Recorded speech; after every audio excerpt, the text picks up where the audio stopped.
There is what difference between mother's right of custody and father's right of guardianship of minor children. I have already stated that guardianship basically refers to the substantive rights and interests of the children which may be necessary for the overall personality development. Whereas custody is a narrow term, narrow in scope, and it refers only to the physical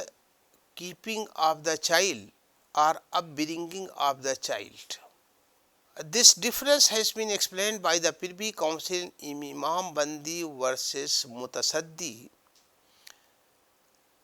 decided in 1918, and the court held that under Muslim law, mother is entitled only to the custody, that is to the physical upkeeping of the child, minor child, up to certain age, according to the sex of the child, both under Shia and Sunni law. But she is not a natural guardian. The father alone, or if he is dead, his executor under Sunni law is legal guardian. Therefore, it is very much evident from the decision of the court in Imam Bandi versus Mutasaddi that right of the custody of the mother and other female relations is a right of physical keeping of the child, physical upbringing of the child, emotional uh, supervision of the child, but the custody right of the mother is always subject to the supervisory role of the father, which he is entitled to exercise by virtue of his guardianship. Thus, right of the hijana does not carry with it the obligations of care or the guardianship under law. The right of the mother to the custody continues even when she is divorced, but she may lose this right to the father or remarriage after divorce. But this principle of Muslim law is not absolute, but is subject to the welfare of the child. Under Muslim personal law, on the termination of minority of the child, the custody in ordinary course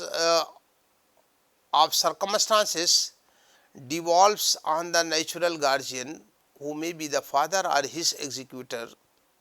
so on and so forth. But in case of the dispute between the parents leading to the separation, the custody of minor child is contested by the parents in the court of law, and therefore when the custody of minor is contested, is disputed between the parents or due to their differences leading to the separation, dissolution of the matrimonial union, in that very situation the courts are called upon to decide the issue of the custody of minor children or minor child, and therefore in such situation the guiding principles laid down by the highest court of the country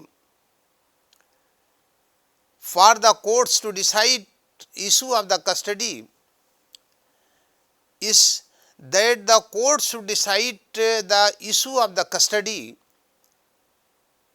having regard to the best interest or welfare of the minor in given socio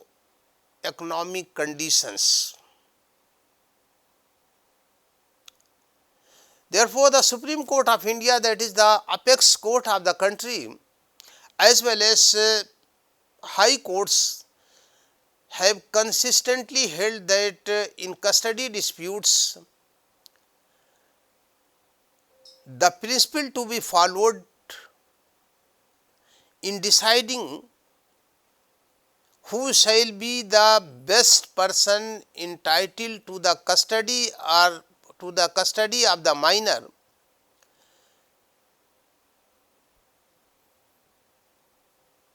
should be the best interest welfare of the child. And therefore, theory of the best interest or welfare of the child supersedes rules of personal laws as well as sometimes the rules of the statutory provisions on the subject. Otherwise, in normal course of the circumstances,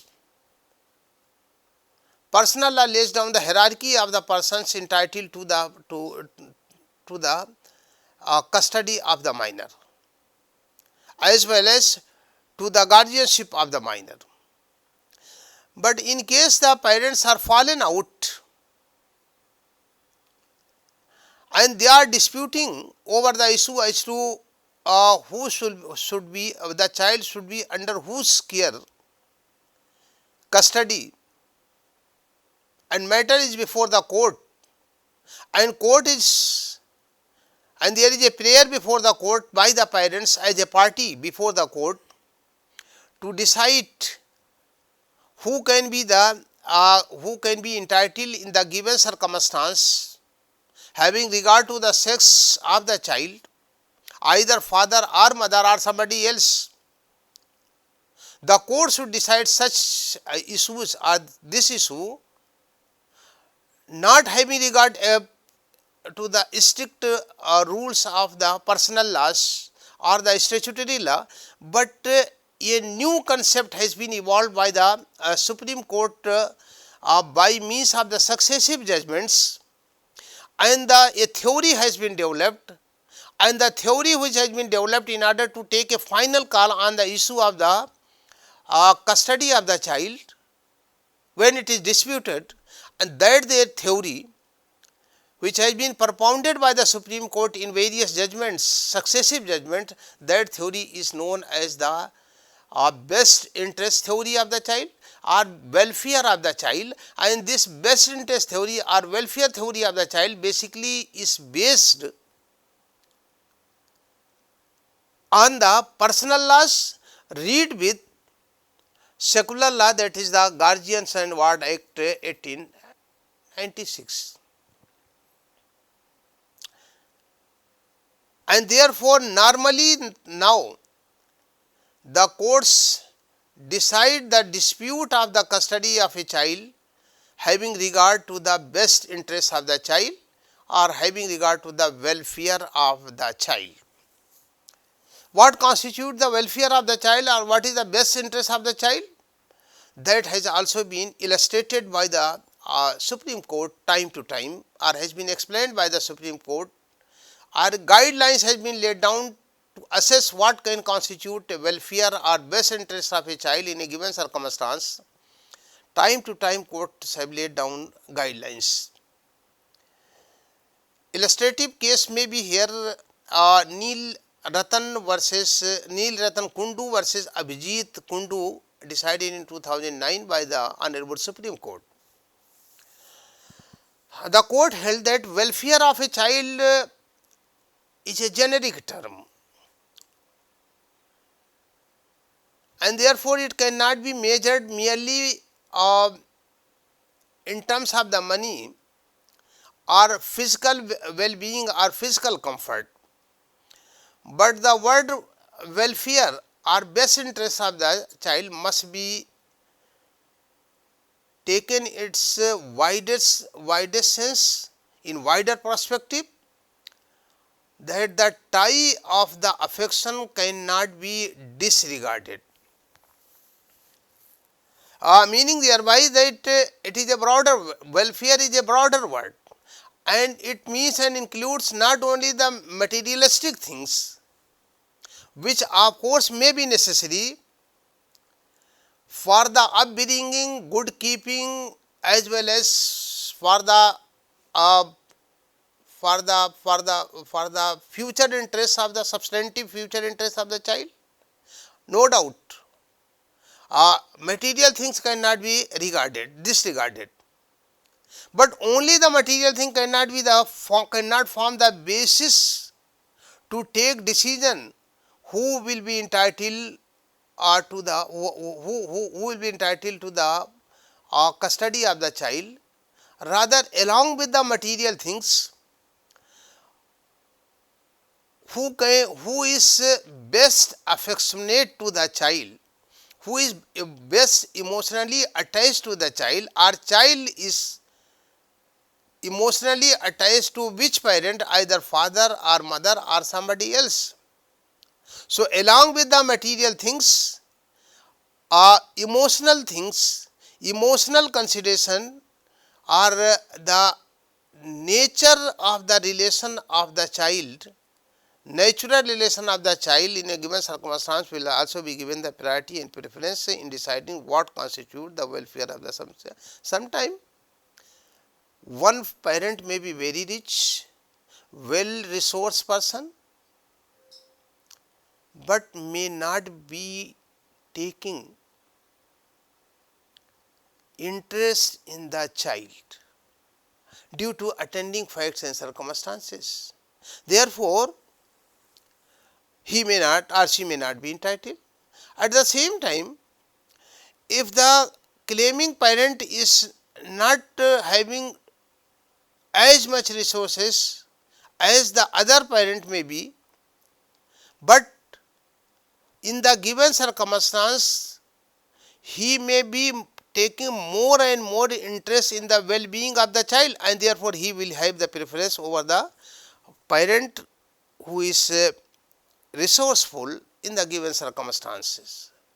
So, the tie of affection is a very important factor to be given the weightage while considering and deciding the custody of a child learners. There is another case that is Irfan Ahmad Khan versus Mumtaz, decided in 1999. Bombay High Court held that mother who married a stranger is not disqualified to have the custody of the child if it is in the interest of them. So, I have already explained that as a general principle, if mother is divorcee, subsequently she has remarried with a person of her choice, as a general principle of Muslim law, she may be debarred. But this is not, I have already said that this is not the absolute rule. This rule is again subject to the welfare or interests of the child. Even after the dissolution of the marriage and remarriage of the mother, if circumstances warrant that mother is the best person in the given circumstance to the interest of the child, well-being of the child, then mother will be still entitled to the custody of minor though she has remarried with a stranger. But at the same time, after their remarriage, if the circumstance, if the attending facts and circumstances, it is evident that second marriage of the mother can jeopardize the future interests of the child or interests of the child, then she can be denied. This can be a ground for denial of the custody of a minor, though otherwise she could have been entitled to it. In another important case, Surinder Kaur Sandhu versus Harbaks Singh Sandhu, decided in 1984. The Honorable Supreme Court ruled that father is the natural guardian of a minor, that is the son, but that the welfare of the child is paramount consideration. Therefore, the custody of the minor child should be decided based on the child's welfare, not the parent's right. The Supreme Court very much clarified what I have already stated, that right under personal laws of the parents to the custody, rights of the parents under the statutory law to the custody of the child are two things, and statutory law and personal laws will be applicable only in the normal circumstances, when both the parents are interested in the well-being of the child. But if the situation is adverse, parents are not in good relation, they have separated from each other, living separately from each other, and then there is a claim of the custody of a child by the father as well as by the mother. In a given case, on the face of the record, in the light of the provisions of the personal laws or in the light of the provision of statutory law, father may be entitled to the custody of the child. But at the same time, the circumstances, attending circumstances of the child, they go to establish that custody of the father, giving custody of the child to the father will not be in the larger interest of the child, rather the interest of the child will be secured in the care or in the custody of the mother, then court will decide in favor of the mother, not in favor of the father, who may be prima facie entitled to the custody either under personal law or under the statutory law. And therefore, court has repeatedly in successive judgments adhered to the theory, that is the best interest theory of the child or the welfare of the child. In Atahar Hussain, reiterating its principle of welfare, best interest, in Atahar Hussain versus Sayyid Siraj Ahmad, the Supreme Court examined the legal position of the custody. It was held that question of the custody is different from the question of the guardianship. Father can continue to be the natural guardian of the children. However, consideration pertaining to the welfare of the child may indicate lawful custody with another friend or relative or serving his or her best interest. Therefore, the court clarified in this case that guardianship is something. Father may be guardian in a given case, may be entitled to the guardianship, but at the same time to the custody somebody else may be entitled, maybe the mother or maybe some other relations, some other female relations.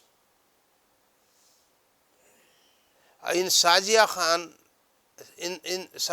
Aman Khan versus State of Odisha and others, Supreme Court of India awarded the custody of minor to her parental aunt,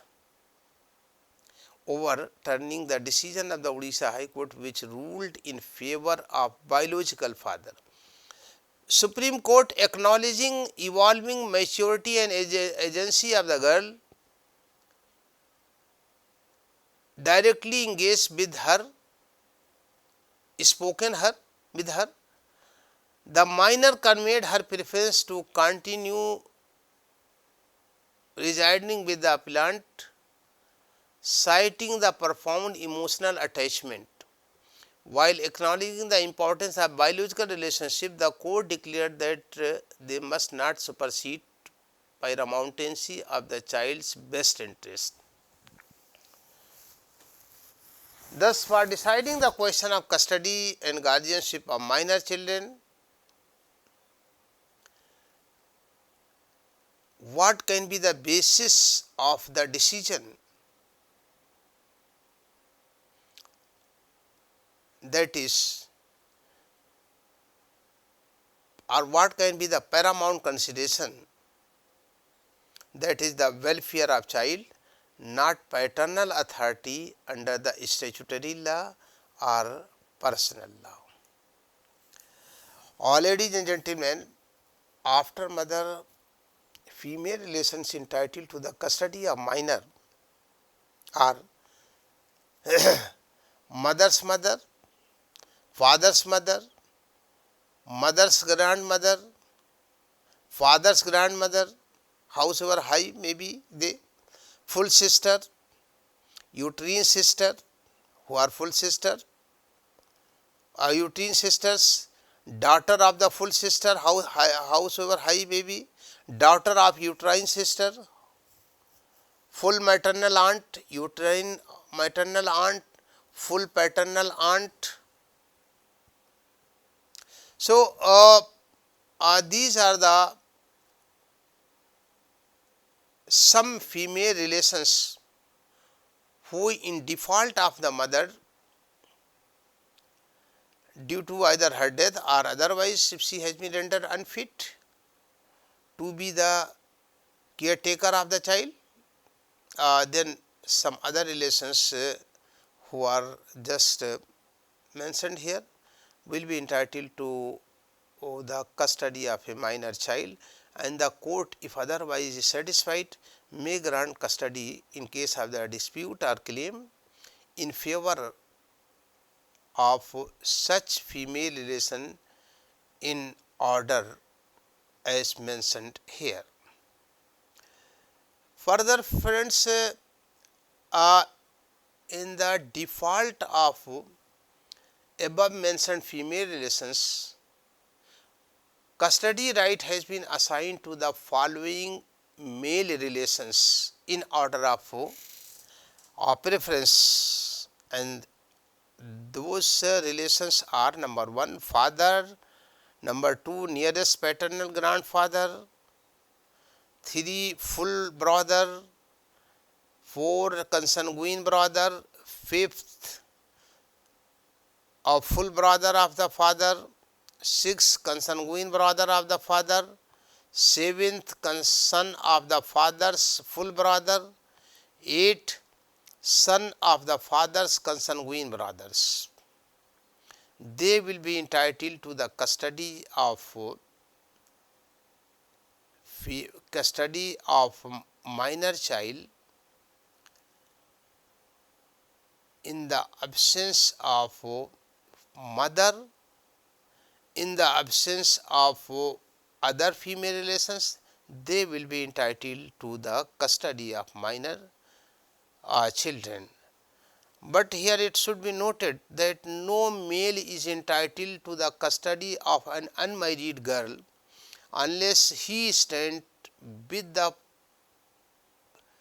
child, unless he stands with prohibited degrees of relationship on the ground of consanguinity and affinity. So, this is all about guardianship of the person of a minor child. Next time I will take up guardianship of property of a minor in context of Muslim law. Thank you very much.